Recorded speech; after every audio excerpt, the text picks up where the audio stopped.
Hello and welcome to the Pharma Forum podcast. I'm your host, Jonah Comstock. The COVID-19 pandemic accelerated a change that was already underway with regards to the digitization of pharma marketing and the increasing ubiquity of Omnichannel. It's a trend that has only been supercharged by the recent advances in artificial intelligence. But how is the shift to digital playing out on the ground?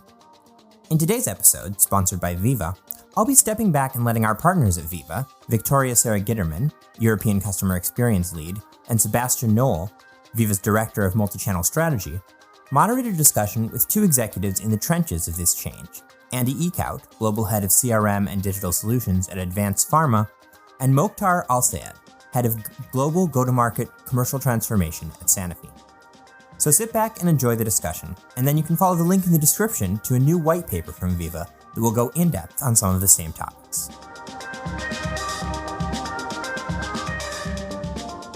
Great. So we'll do a very quick introduction to myself. Victoria here. I'm part of the business consulting team based out of Europe. And my focus has been over the last couple of years in particular around customer experience and how we enable that for our field teams and for our commercial customers. And today, thankfully, I have a few colleagues with me to discuss this very interesting topic that I think there's 10 million different ways to cut it. And keen to get your thoughts and perspective on how this new digital era is being deployed among our customers and how we can make that a success for everyone. But before I do that, maybe to my colleague Seb, quick introduction from you. Yes, sure. Thank you, Victoria. I'm Sebastian. I'm the Veeva Multi-Channel Strategy Lead based in Europe. And basically, I work with all digital channels that we have in the Veeva CRM.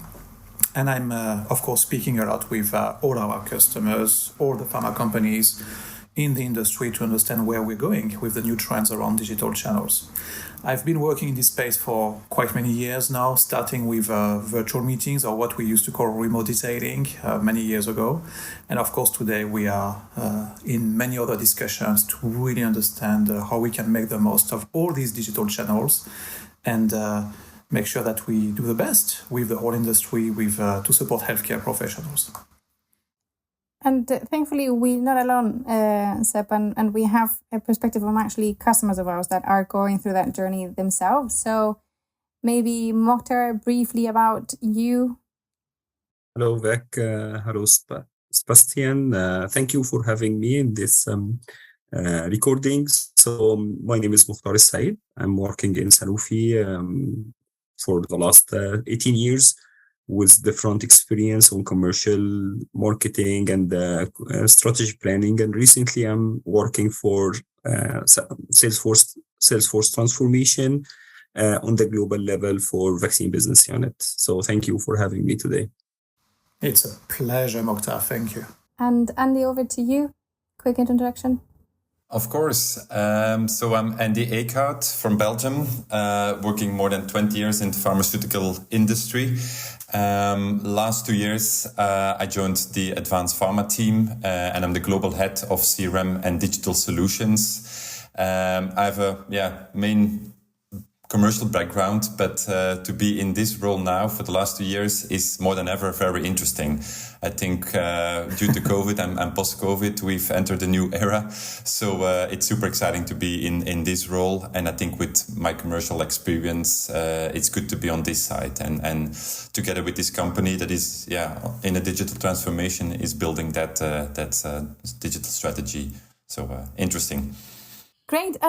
We can start with a warm-up conversation, right? And you've been in this industry for quite some time. And particularly, I guess, the last 3 years were quite some changes into how we think about engaging with the physician, how we think about building a relationship. But just curious, even just like the last year or the last 6 months, putting COVID aside, I think everyone is tired of speaking of COVID. But putting the last 6 months more as the focus, have you seen anything in particular, any like shift in how we think about digital? Any thoughts from you guys on how that impacts the way you go to market? I can maybe start here. I think, in all honesty, we are still searching what is the best approach. And if I listen to our customers, also they are still searching what is now the best approach. I think they're engaging with their patients again in face to face, which is a good thing for them. But how they interact with pharmaceutical industry, it depends. It really depends the specialty, and also they are now looking at what is the best option out there. So it's a little bit in the middle there for the moment. Yeah. And Mukhtar, for you? I'm totally aligned with you, Andy, and I could add for this point that we already reported for the physician that they start to look to more specialty. For example, for specialty brand, even for more in-depth scientific information. And if I focus on the vaccine therapeutic area, for example, they would like to focus more on the innovation, real or neglected infectious disease, which it was not the case before. So we reported that the direction for the discussion with the physician now is moving more to have more specialty for the vaccination, and also for the discussion for innovation rather than for the traditional vaccines. And I think it might be applied also for other therapeutic area, not only for vaccine. And I mean, correct me if you guys feel differently, but at least the sort of conversations I had with customers in the past were a lot more around the value that digital can bring. And it was a lot like, this is worth doing. It's a nice complement to your face-to-face, but it was still seen as a separate thing you would do on top, a nice to have. But a lot of the conversations I had over the past year were a lot more like, how do we get this done? Like, what does it mean? How do we make this a reality? What are the implications? And how do we get the organizations ready? Do you guys feel the same? Like, I always get different reactions. Is it the organizations that are not ready, the reps are not ready, the physicians were not ready? Just keen to get your thoughts on whether you think things changed over the last year, or what clicked and is now different. Yeah, what I saw actually after the COVID, the acceptance of the physician start to increase, especially for digital engagement in general. So either it's rep driven, or marketing and medical driven, or HEQ driven. And the point here is about what is beyond this engagement. And we see this differentiation. So the physician, they would like to keep the face-to-face, of course, in-person interaction with the sales force. And they would like to have also and to increase the digital interaction, but for a specific type of brand, a specific type of information. So, and this is what we differentiate between the face-to-face and digital interaction. So, and for example, HCPs, they would like to have emails and might be a remote meeting or webinar for the information related to the existing brands. So it might be any update about guidelines or about recommendation. However, if there is a new information about launch or something more innovative, they prefer to have it in person. So, and this balance between the in-person interaction, face-to-face interaction, and the digital interaction, I think it's one of the key topics that we should focus from both sides, from the HCPs and also from the pharma company. Yeah, and from our perspective, I agree with Mokhtar. However, it's also important to see the differences per specialty and to the differences per country, because we see a huge difference. So you cannot overgeneralize things. So an analysis per country or per specialty is really necessary to do the right thing now. And honestly, you could do market research, or if you have your network, you can just ask your physicians, and that's even better, because there's a lot of assumptions out there now. And I think if you have a network with your customers, it's better now to ask them what is the preferred channel, and what are the different ways of engaging with the physician now. So this is the direction we are trying to go to today. There was one caveat, if I may say. We are faced with a few launches now in domains which are pretty unknown for us. So that's the most challenging today now. What is the best approach there? Obviously, you want to visit physicians for the first time face to face to ask all of these things. But if access is low, how do you handle that? So that's currently a challenge. There's one question I wanted to ask you also. You mentioned, and I think we all see that face-to-face is back for sure. That's a reality. At the same time, you saw also, we shared with you guys, Mokhtar and Andy, the Viva Pulse data around HCP access that is way more challenging than before. Is it something you see also on your side with the field teams, with the markets, trying to understand the reality behind some of the stats that we see here? Yeah, so we went to the Pulse results as a global team, but we also shared them with the countries. And I just mentioned there are some special differences across countries, but also if you deep dive into some specialities, and it's really reflecting reality.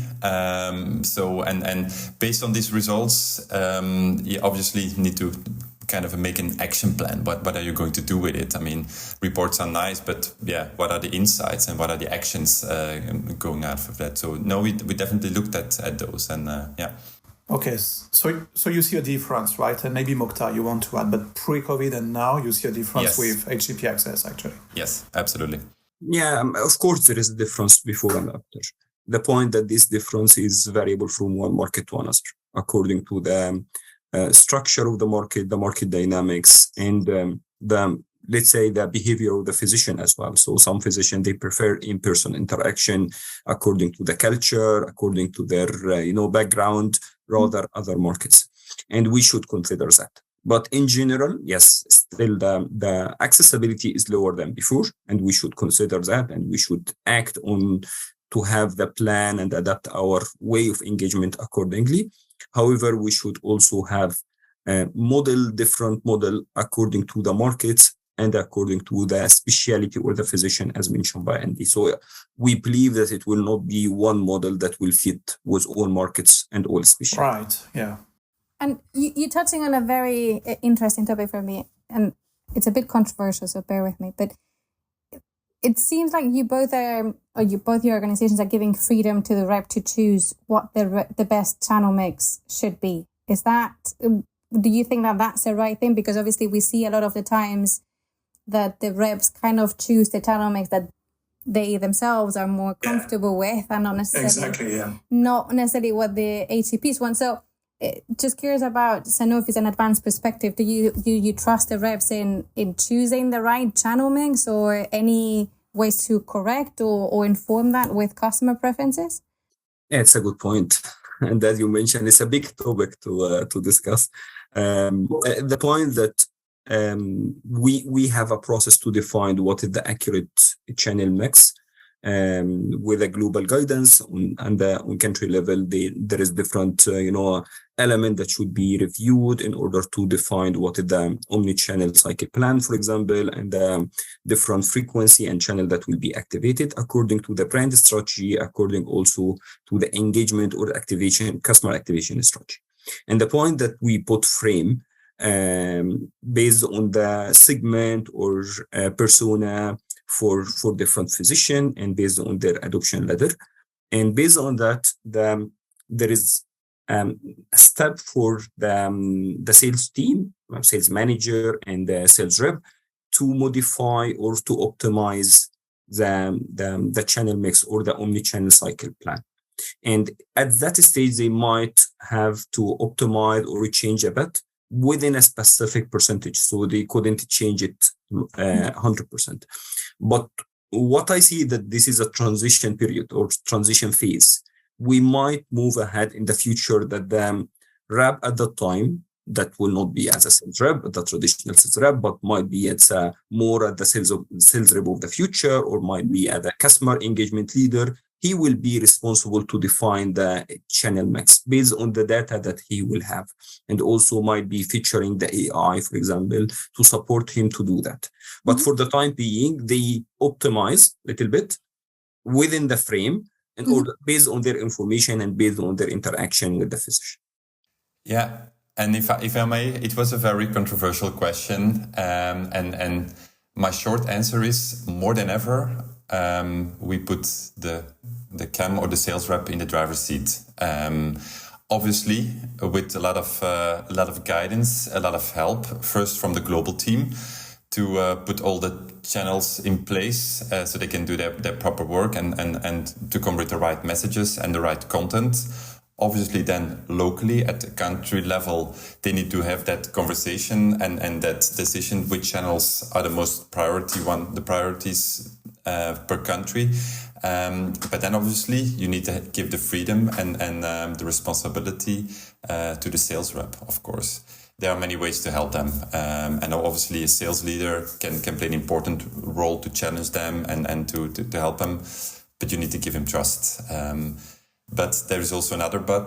That means that sales rep as such need to have other capabilities and another skill set maybe as before. And that's another topic where we can also dive into. No, it's a critical one, right? Because whether it's to your point, Mokhtar, of like making them more efficient, so you you build a relationship quicker with, like, obviously for vaccines, you have a much bigger base of physicians to reach out to versus, and for ADVANZ in rare diseases, you obviously have way less amount of doctors to go and target. And you kind of want more flexibility for reps to build that relationship. It's slightly different priorities, right? But maybe that's a good follow-up question. What are your organizations doing to make the rep more comfortable with the concept of omnichannel and make it feel like this is a tool that is empowering them and not necessarily feeling like a threat or here, yet another thing I need to do on top of everything else? So, what are things that worked or you guys are currently doing that you feel have helped the rep in this journey? Yeah.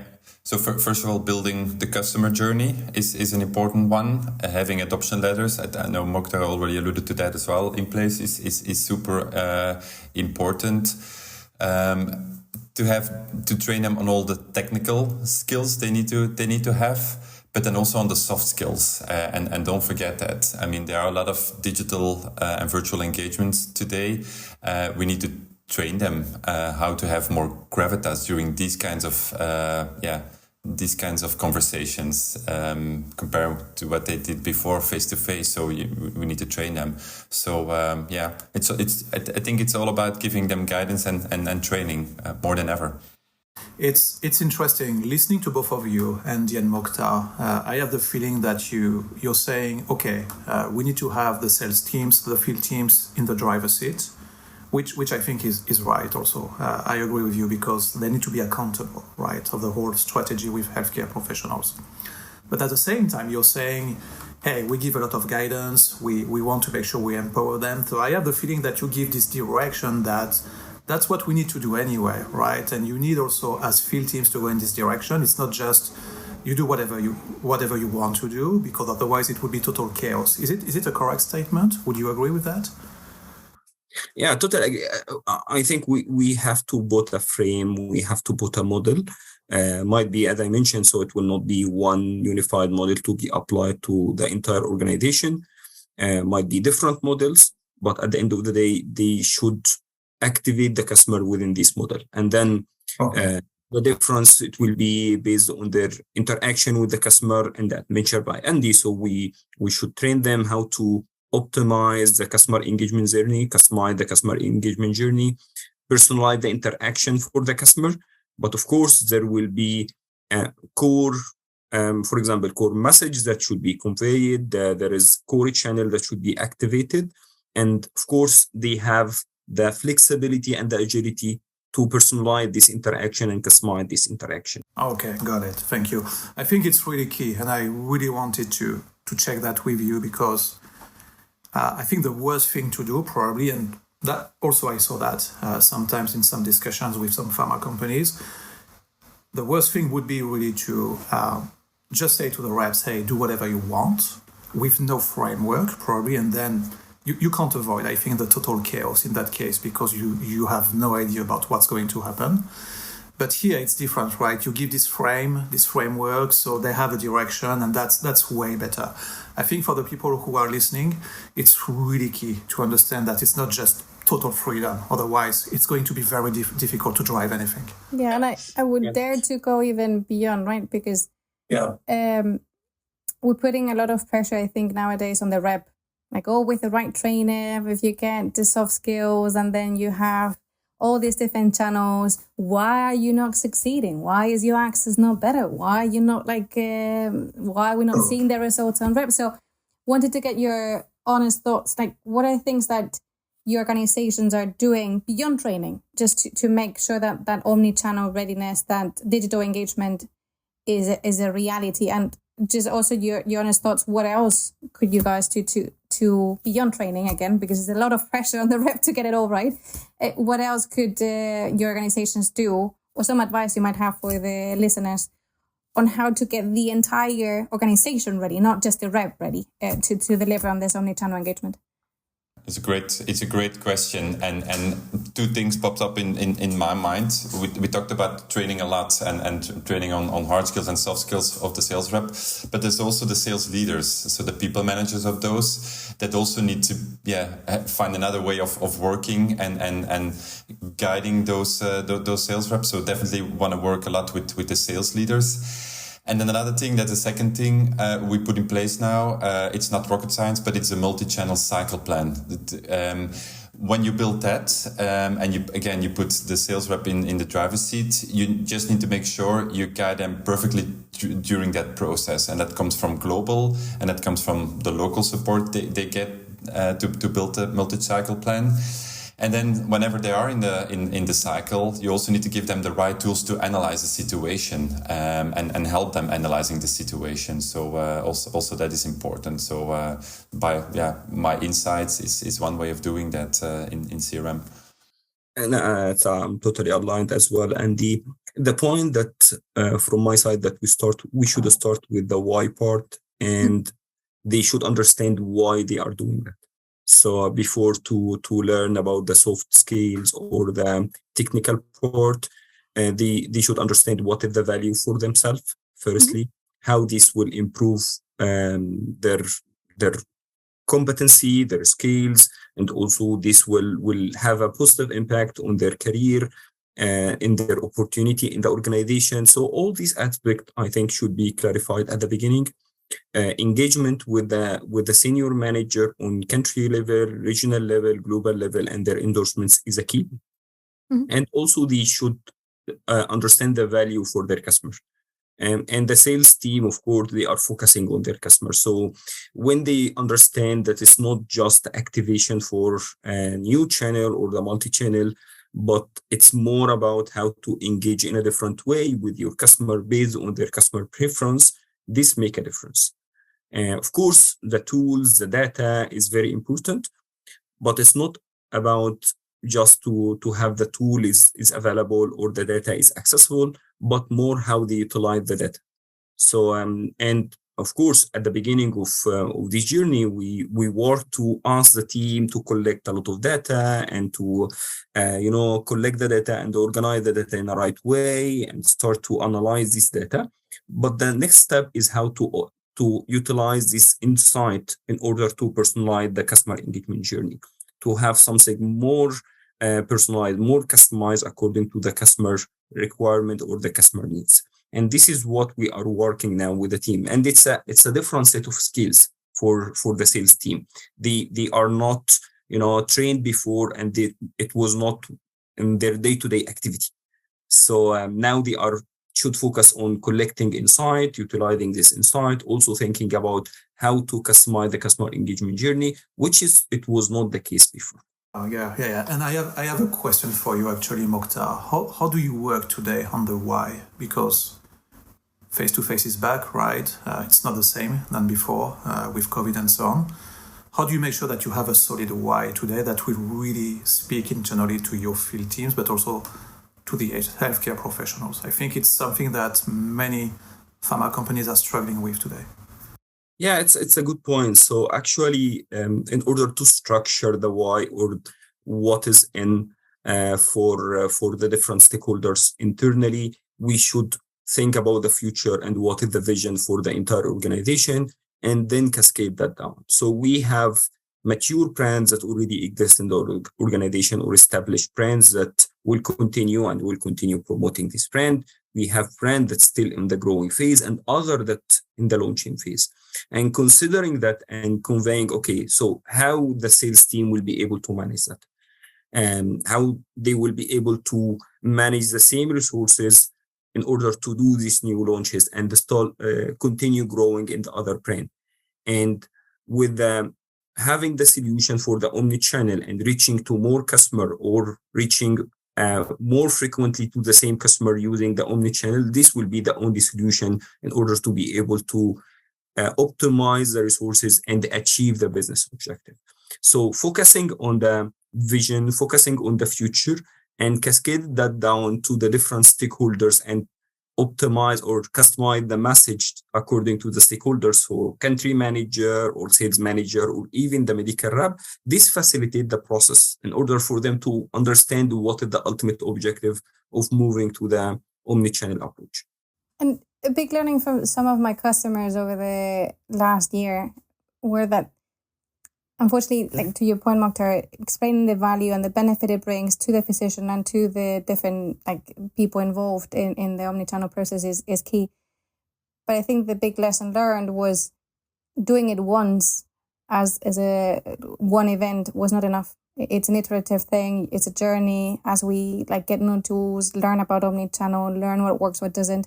You probably need to keep emphasizing the benefits, the value, the reason why you're doing it and why you're pushing for it now. It's not like a one plan of comms that you send. You probably need to keep insisting on that and how it aligns to the big vision of the pharma company over and over again for it to be successful. Just curious about, in that omnichannel journey, any big lessons learned or anything that you guys, now looking back, you could have done differently or would approach differently? I think one of the key points for me is continuity of the program. So, and we call it program, it's a development program. It's our change management program as well. So it's not at a training. It's not the classic training that you will gather all the sales team in a classroom and then you train them once and then you feel that, okay, the mission is done. Yeah, fully agree. Yeah, in our experience, it's really a journey and it takes years. So we started the journey. Of course, as I mentioned, so we need to have a plan, we need to have vision, endorsement, but of course we need to be consistent. And as we requested from the team to use a different channel with their customer, we should use a different channel with them. So you should diversify the way of development and training. So we develop some classroom training, online training. Might be sometimes we repeat some training because we need to reinforce the message, reinforce the information in a different way, giving them some tool to practice in a safe environment, which for me is a key, because sometimes they understand the knowledge, but because it's something totally new for them, it's not easy to practice, and they might be scared or fear to practice that on the field. Mm-hmm. So I think this is a key. So to have this consistent approach from different way or different channel to develop your team across months or years to reach your objective or your ultimate objective. And our learnings so far are pretty young. We are a young organization starting our digital transformation. But what is important to mention today is it's better to choose fewer channels in the beginning and bring quality in those, in the way you on the message and how you come across with your physicians, and choosing a broad variety of channels and bringing not so much quality in there. So that's a very important lesson. Because a bottleneck at our organization today is content creation, of course. I mean, if you have a lot of channels you wanna put in place, you also need to have a lot of content out there. So and if you want to bring quality, you need to have good content, and that can often be the bottleneck. So that's for us today maybe the biggest learning. And have you guys seen anything, like either from other parts of your organization or just other customers, maybe Andy, in your case, like your previous life, anything that you guys thought was really smart or really clever on how you engage with customers digitally, or how an organization gets ready to deliver on this omnichannel vision? Anything that you feel like that was smart? we should do or we could do something like that in our respective organizations? Maybe the cross-functional approach. We often build a kind of a omnichannel or multi-channel plan for the stakeholders from a commercial perspective, but why not having a more holistic view on it and build that from a cross-functional point of view with medical in there, market access, maybe even other stakeholders as business development, and that's even more important. And if you look at the relationship you want to build with your customers on the longer term, I think that's the way moving forward, to look at it with that perspective, the more holistic one. I might add to that point also is considering the customer. So considering or start from the customer to be the heart of the model. Considering what the customer needs, what are the trends. I think this is the key to develop a model that will be effective for engagement with the customer. Of course, cross-functional engagement is a key. Working with different teams, different function like medical, marketing, sales is very important. But at the same time, considering also having representative from the field, especially with a big organization, not to be something like a global model, but rather than to be a model fitting with different markets according to the market archetype or the market dynamics, rather than to be just a global model that it will not be fitting 100% with the country dynamics and market and customer needs. Very good.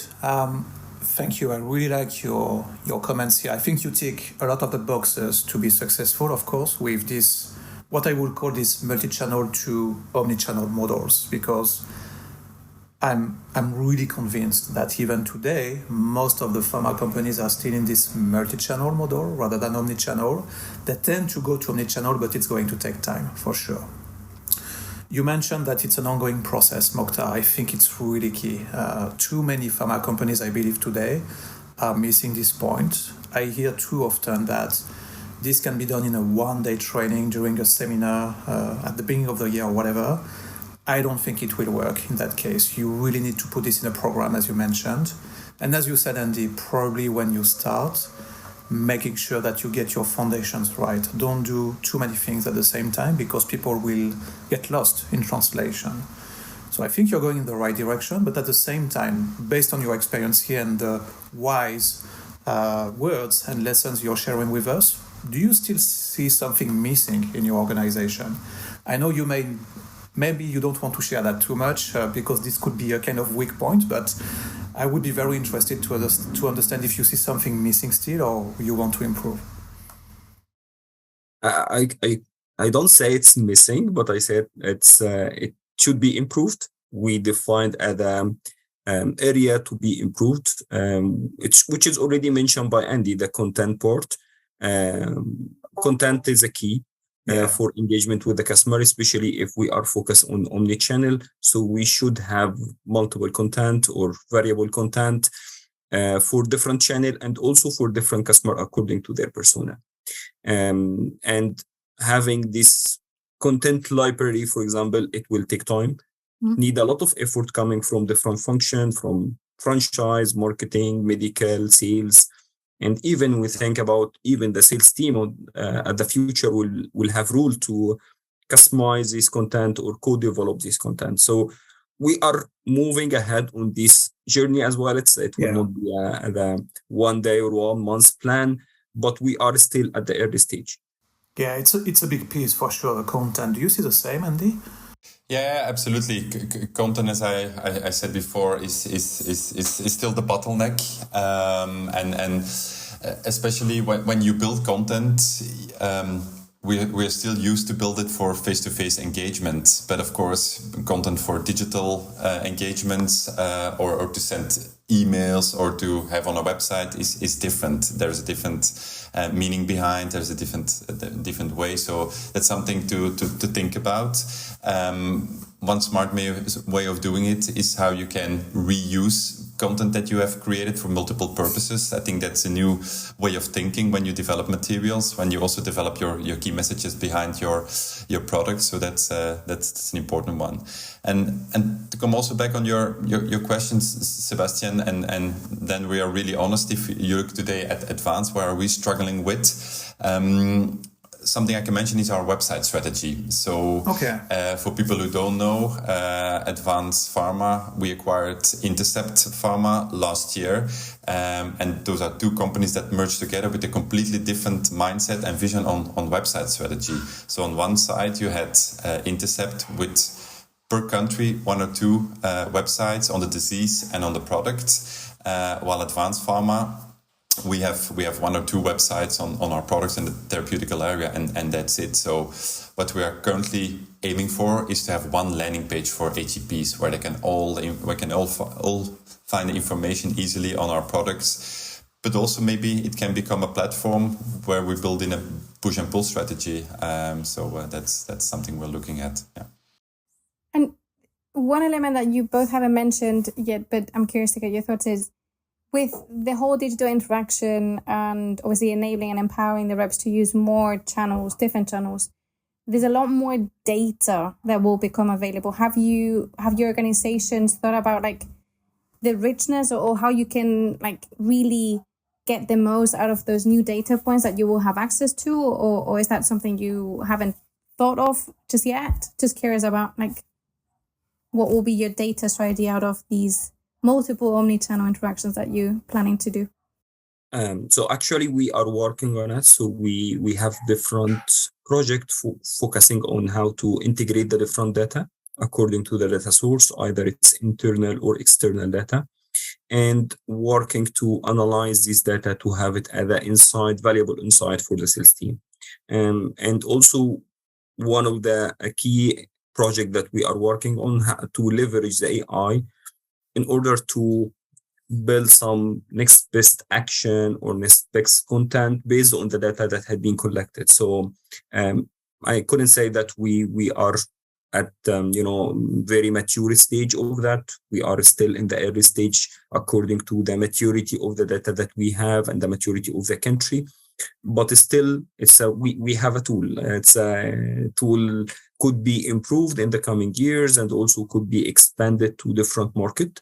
But we started already to work on the data integration and data analysis. Yeah, and also we are working on that more than ever. There's a lot of data coming in CRM. We are doing market research, but also, as I just mentioned, our website strategy will be really important, and to have that one landing page for HCPs will be very interesting. But also because also there we want to build a bridge between that website and our CRM. So yeah. We are super keen to know more and to see how we can analyze all of that incoming data in the best possible way. Linked to that, Vic, is more about how to visualize this data. Yeah. So with a lot of data and a lot of insights, the point is we have to think how to visualize this data to the sales team to be easily to be used for their day-to-day activity and for customer engagement and customer activation. Because we don't expect that the sales team or even the sales rep of the future will be, data analysts. And we don't want that. But we want him to be able to utilize this insight properly for the customer engagement. And in order to do that, we have to visualize this data in an easy way, in one-stop shop, one view that will be able to capture all the key data or all the key insight that will be required for the customer engagement. I think this is what we start to think about it and see what would be the different solution, either to be integrated in the CRM or outside of the CRM. But at the end of the day, we need to have the solution within the organization in order to facilitate the role for the sales rep for the customer engagement. Yeah, and you don't want to share all the data with the field teams, I guess, right? You want to filter and make sure that you really share what makes sense for them. So it's not an easy task, I guess. It's going to be a journey as well, for sure. Exactly, because you don't want to go into analysis paralysis mode where it's a wealth of data, and we probably need, we're serving different purposes and different benefits or different objectives with this data, right? Some of it might be used for segmentation and targeting. Some of it might be used to the rep just to inform what's next, right? Some of it might be used even just to inform the channel mix and understand some patterns that happen along the year. So that's why I'm asking, like, there are some organizations we work with that are like trying to get ahead and identify what KPIs are we going to measure, what does success look like, who is going to be using that, and some that are so overwhelmed and to some extent even for pure compliance reasons, so afraid of collecting the data that they just don't want to like do anything at all. And I touch on probably everyone's favorite topic, compliance and data privacy. Just curious about, like, how was it for you guys getting the legal side or the legal teams within your organizations supporting this journey with Omnichannel? Like, any words of advice or anything, particularly, I mean, just consent management or more like the tactical things that the reps will have to deal with. Any thoughts on how we can help our colleagues or anyone in this Omnichannel journey to overcome these sometimes challenging barriers? Yeah, it's a big topic where you can say so much about. First, it's important to work with the legal and compliance team within your company to build the text. What do you want to capture when you capture consent? Basically, do you have one broad communication and one consent capturing all, or do you want to specify? So that's the first choice you need to make as an organization. At ADVANZ, we made a broad one-fits-all capturing consent strategy. So that's important. And then you need to also need to have the right channels in place to capture consent. And we have discussed that with the countries. What is the best approach? And for the time being, our people can capture consent face to face, but also in a digital way. And you need to make that process as easy as possible, both for the sales rep as for the people that give their consent. Yeah, from my side, I think the early engagement with the global compliance or legal is very important, and working globally, firstly, to get sign off or just endorsement from the global team, legal team or compliance global team. This facilitate this process on country level, because sometimes the regulation is different from one country to another, so it need to be revisited on country level. But if it's approved globally at the time, the process on country level will be shorter or easier. So the main advice that we should engage with the global legal or global compliance as early as possible in any project or any initiative. And how about channels that are not compliant that your reps are likely using? Like, just putting it out there.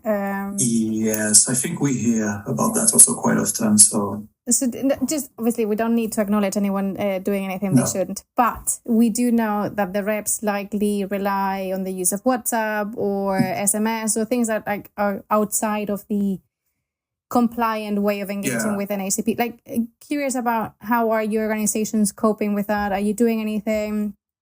What are the ways to, again, give the flexibility to the rep to build a relationship in the way that they think is best, but obviously trying to make that in the most compliant way? Well, first of all, it's really difficult to control them, and I also don't know if we really want to control them. I think we need to have a little bit of faith in them. So that's one thing. What we do today is the engagements they're doing outside of what we maybe know, is they have the possibility to capture that into CRM. If they have a phone call or they have an email, they send out an email from their Outlook or even Gmail, there is already a way for them to capture that into CRM, and we see that sales reps are pretty honest about it. So that's already a good thing. If you see then that there is a mismatch or a misalignment in sending emails and not having consent, I think you need to have that discussion with the sales rep. And often we see that it's just a matter of not having consent yet in place. And if you address that topic, maybe a few weeks later or a few months later, that consent is in place. So again, I would not go for full control and having an open conversation about it. Yeah. Do you also do something, Andy, for the chat channel, instant messages, or anything you may do for that? Because we know it's a hot topic also for the whole industry. Yeah, it's a hot topic. In all honesty, today we're not doing anything actively there, but we are investigating it if it's one of the options very soon. Definitely, yeah. How about you, Mokhtar? No, from my side, I think we should be sure that the team stay compliant, according to the global regulation and according to the country regulation. The most important thing, and we spend time and effort to get the physician consent in order to have this remote engagement, sending email, participating in webinar.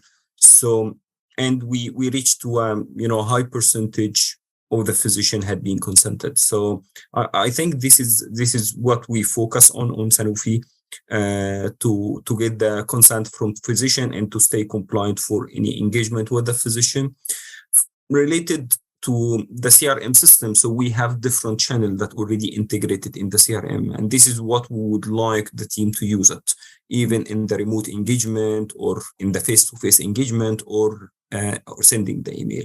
So we advise the team to, and we recommend the team to use their emails through the CRM, and even use predefined content that had been already validated, and not to have these personalized content, because it might not be compliant. At the same time, for example, for the messages, and you have raised these points, Sebastian, we use some messages app, but till now it's used according to the country regulation, and mainly it's used by medical marketing campaign. It's not individual. The individual message, of course. It's more at a campaign level, actually. It's campaign level, yes. Okay. It could be used on individual level, just as, for example, reminder for webinar, just to remind the physician for webinar, but not for a promotional or commercial discussion. Might be in the future we find a way, and we believe that the messages is one of the channels that preferred by the physician. It might be more convenient, easily to interact, but still we're facing this compliant perspective that we should consider. Might be at the future with the easiness of the regulation, will be one of the key channels that we rely on. Yeah, and we will need to find a way altogether for sure. And I get your viewpoints here, both of you, Andy and Mokhtar. A bit different in the way you're engaging with these channels and how you want your field teams to do it. Makes total sense, because I guess we don't see yet today a real solid viewpoint for the whole industry. And that's something we will all need to work on together, I guess. Yeah, absolutely. And again, to be 100% clear, of course, ADVANZ Pharma is and wants to be 100% compliance, and we are doing everything we can to do that. But coming back to that, especially when sales reps have really good relationships, I think you cannot avoid that there is sometimes an email going out from another email box, or a phone call happens. Again, it's all about transparency then, and to have that discussion with the sales rep. There are potential consequences of that, so you need to and you want to have the discussion in that case, right? Absolutely. Instead of the reps trying to hide something because the rep feel that maybe he or she did something wrong. You have in your organization, I believe, this openness, this transparency to make sure that you have the right discussion. That's very good. Absolutely. And another topic I also want to address around consent, and I knew it's a topic, it's really opening a little bit Pandora's box, but another topic around consent is also, once you have consent of a physician, is not to, and I hate the word, is not to misabuse it, meaning you're bombarding with communications, etc. So first of all, be selective, and the frequency there is super important, and also such a thing as channel preference. I told you in the beginning, we are capturing broad for all communications, but it doesn't necessarily mean you need to select all channels or you need to select all communications. Listen really well to your customer Sometimes he gives your consent, but is only interested in face-to-face or in maybe getting webinars or something or other invitations. So listen carefully to that and try to capture that. I think that's very crucial. And two questions actually as a follow-up from that, Andy, and I'm conscious that again you have a slightly different setup because of rare diseases being smaller amount of physicians, so you have to give a bit more freedom to build that high quality relationship. But when it comes to consent, how often do you repeat that consent within ADVANZ, and also how much do you connect the dots with other functions like market access, marketing, or if you have key account management in place? Just curious about how much of that helps you actually or benefits you to keep it within the sales remit, and the rep has control and kind of justify other parts of the organization reaching out, or how much do you share? It is because I guess there's pros and cons for both. Yeah. So first thing, what is a frequency? We still are figuring that out. What is the ideal frequency to repeat consent? In the meantime, what is super important is with every communication you do is give them the freedom to opt out. So that's already super important. And then the second thing. Looking at consent, we're just starting to do this from a cross-functional point of view. That means if you launch a product, so pre-launch, medical teams or market access is already visiting those stakeholders, so they can already start capturing consent. So why not? I think it's in the benefit from the company, but also for the stakeholder at the longer term. So that's for us now a new approach we're doing. Yeah. How about you, Mokhtar? Within Sanofi, do you share consent across different teams facing the same customer, or is it for now just more owned by different customers? We share the consent between the different business units. So with, for example, vaccine, general medicine, specialty care, if it's a common customer, so it shared the e-consent, so we could benefit from the e-consent that collected by other business unit. Of course, it's shared with sales, marketing, and medical. And about the duration, I don't think that there is a specific timeline for this. It might be different on the country level, from country to country. But of course, as mentioned by Andy, so there is a option for opt-out if the physician feels that so he doesn't want to continue receiving these messages or these emails. I do have one more controversial question. Now looking into the future, right? And maybe if it helps, looking at other industries that are way more mature when it comes to digital engagement. We see other industries when it comes to addressing channel preferences and being more digital, even segmenting or grouping their customers based on the digital behaviors, right? But within pharma, we know that we're still very much looking at the adoption ladder, if the physician is new to a drug, if they're an advocate. So do you foresee that maybe, 5 years' time or even more, pharma would also move as the data points become available? Hopefully, Andy, to your point, as the teams work closer together, do we foresee pharma also moving towards a model like that, where we arrange our customer engagement based on digital behaviors? Or do you see that as it will never work for pharma because we're still obviously prescription based, and that should drive the business? Any thoughts from you both on that? I think it will never shift from one direction to the other complete opposite one. And we have spoken already that the sales rep will remain in the driver's seat, or is today in the driver's seat. Will that be the sales rep in 5 years? We don't know, but somebody will still be in the driver's seat and take certain decisions. So that's for sure. I think analyzing the current digital behavior learns us a lot, but it's too early to tell how the future will look like, honestly, today. It's something to evaluate year after year. And maybe we will never there will never be maybe a way to overgeneralize things, because we already see now differences per specialty and those differences per country. So it's a good question, something to keep on analyzing, I would say. Mokhtar, I don't know what you think about this. From my point of view, I see that we are moving to that. When we reach to that, it will be different from one organization to another, and even within the organization might be different from one country to another. So within Sanofi, we start for some business unit, some country to apply persona. And in persona, they already integrate the digital affinity or digital preference within the persona, and based on that, they could customize the customer engagement accordingly.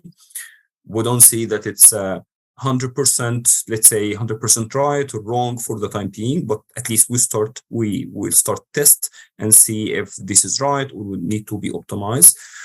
But at the end of the day, we need data.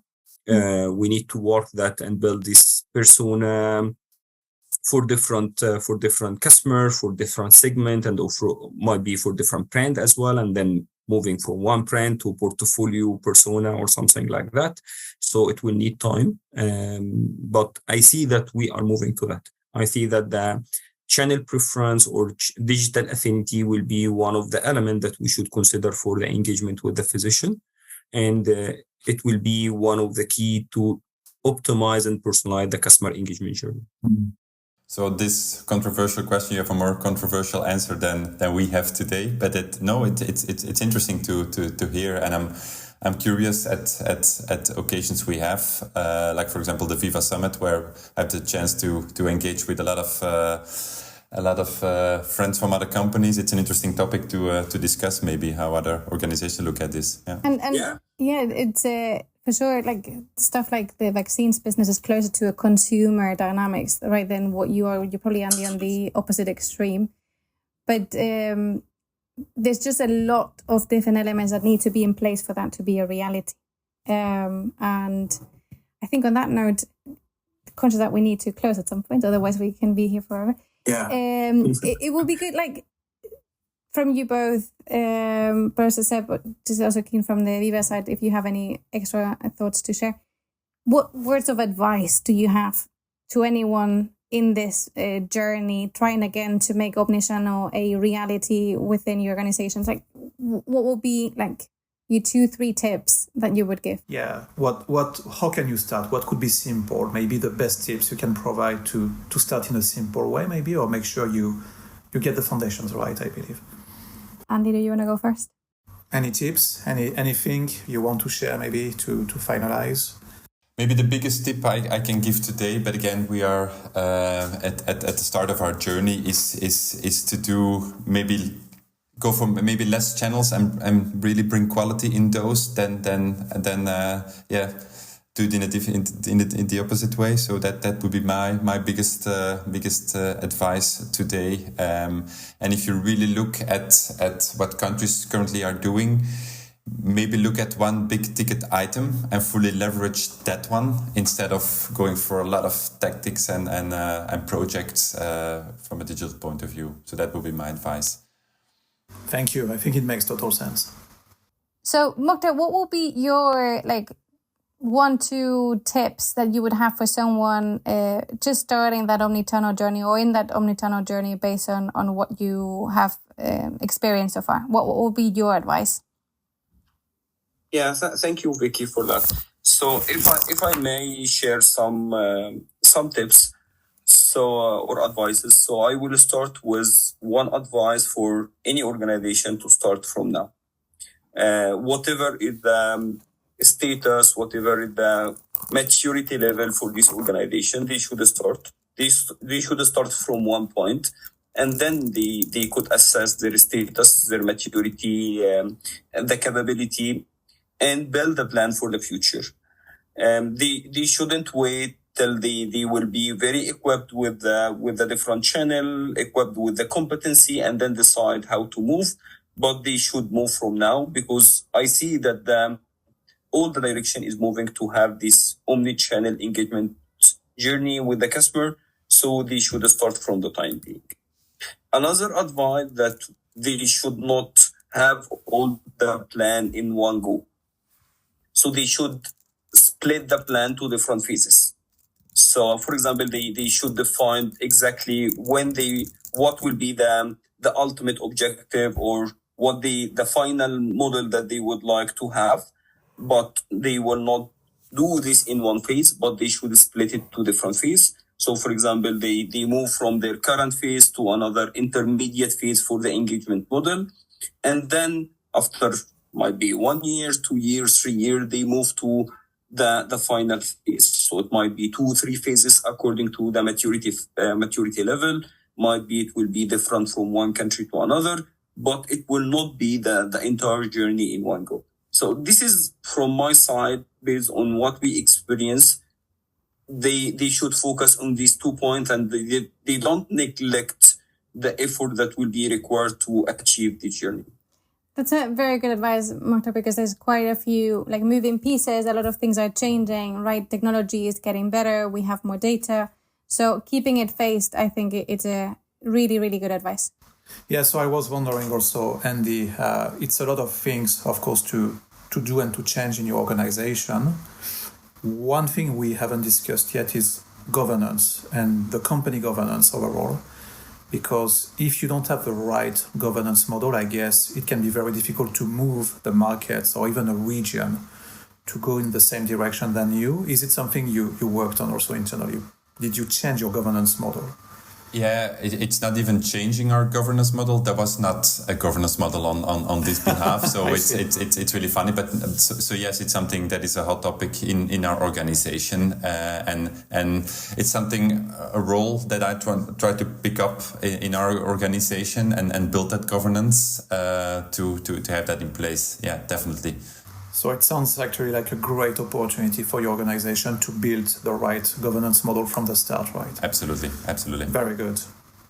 Well, thank you so much, both. It has been a super interesting conversation and lovely to hear your thoughts and what you're doing within your respective organizations to really help our reps, but also make the experience for physicians the best. I think it was a really lovely exchange. And also from me, big thank you for your time today. Seb, any final remarks from you? I think that's it, Victoria. Thank you for all the time you spent with us, Andy and Mokhtar. And I think this podcast was very interesting to do with you. And I hope it will be also very interesting for all the people who will listen to it. Definitely, I think it will help a few pharma companies. Thank you, guys. Pleasure. Bye-bye. Thank you. That concludes this episode of the Pharma Forum podcast. You can find more information about this episode, including a download link and information about other installments in the series at pharmaforum.com/podcast. The Pharma Forum podcast is also available on iTunes, Spotify, Acast, Stitcher, and Podme, where you can find and subscribe by searching for Pharma Forum. And don't forget to visit our website, where you can sign up for daily news and analysis bulletins, and to follow us on Twitter at PharmaForum. Thanks for listening.